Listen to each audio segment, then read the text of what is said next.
Hey, class. Hope everybody's doing well. About to start another week of remote learning and online instruction here through the Google Classroom.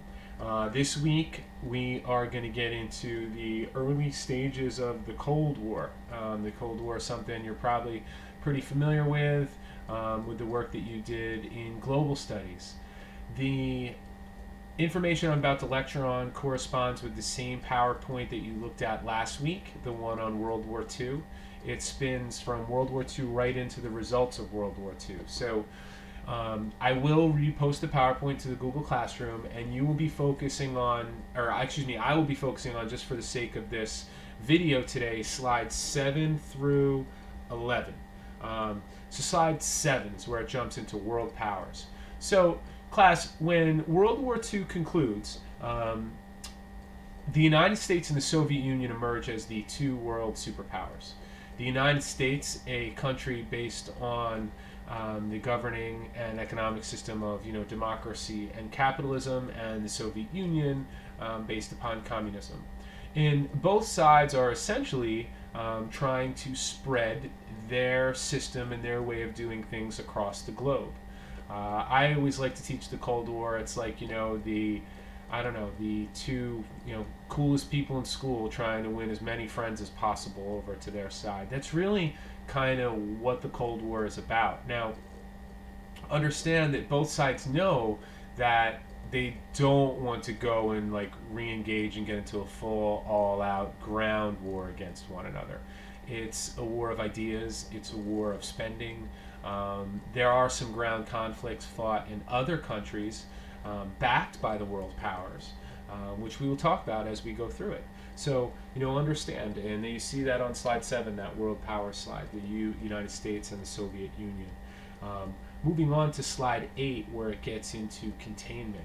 It would be at the conclusion of World War II that the United States enters that Cold War period. Excuse me. And during the Cold War, we immediately shift to this foreign policy of containment. If you see in the PowerPoint slide, I put a ball jar. A ball jar is a container, right? It prevents things from spreading. If you put marbles in that ball jar, if you put food in that ball jar, it doesn't get all over the place. Well, we don't want communism to spread all over the world.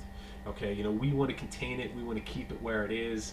That is the whole concept of American foreign policy after World War II, and it's this foreign policy of containment, which we will focus on primarily as we move through the end of this course. Because we're here we are, and we're in the month of May.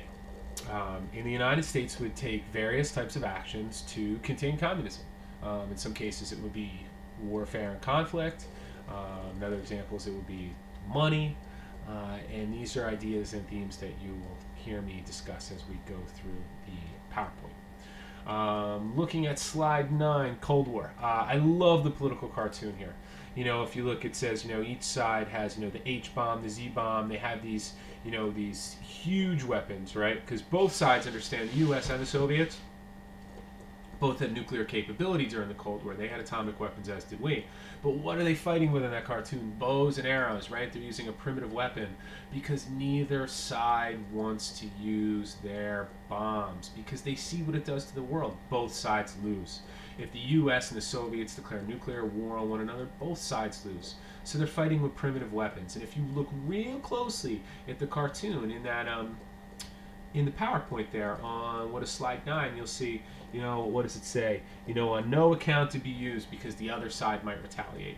The Russians know that if they use them, we can use them, and vice versa.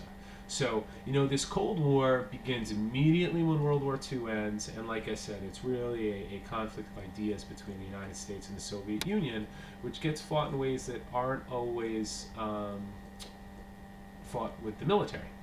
These ideas will move through. Speaking of, moving on to slide 10, the Marshall Plan. The Marshall Plan sent billions of dollars to Europe to help those countries rebuild. Europe was devastated during World War II because that is where Hitler brought the war, and that's where the conflict took place. So what we did by sending billions of dollars to Europe was we helped attract allies to our side during the Cold War. Because remember, the United States was trying to win friends and influence as many people as possible. A couple other points on there. You see the alliance systems, NATO and the Warsaw Pact. NATO was an alliance of Western democratic countries, and the Warsaw Pact was an alliance of communist countries, right? So, what you see here also on that slide, you see the basketball video, right? And, the Marshall Plan is headed towards the hoop, and the Soviets are trying to block it, right? They want to stop the Marshall Plan because they don't want democratic and capitalistic influence spreading to Western Europe. They want communism to spread there. So they're trying to block our influence. And that's really what the Cold War was all about. Both sides really trying to just block the influence of one another. Moving on to slide 11.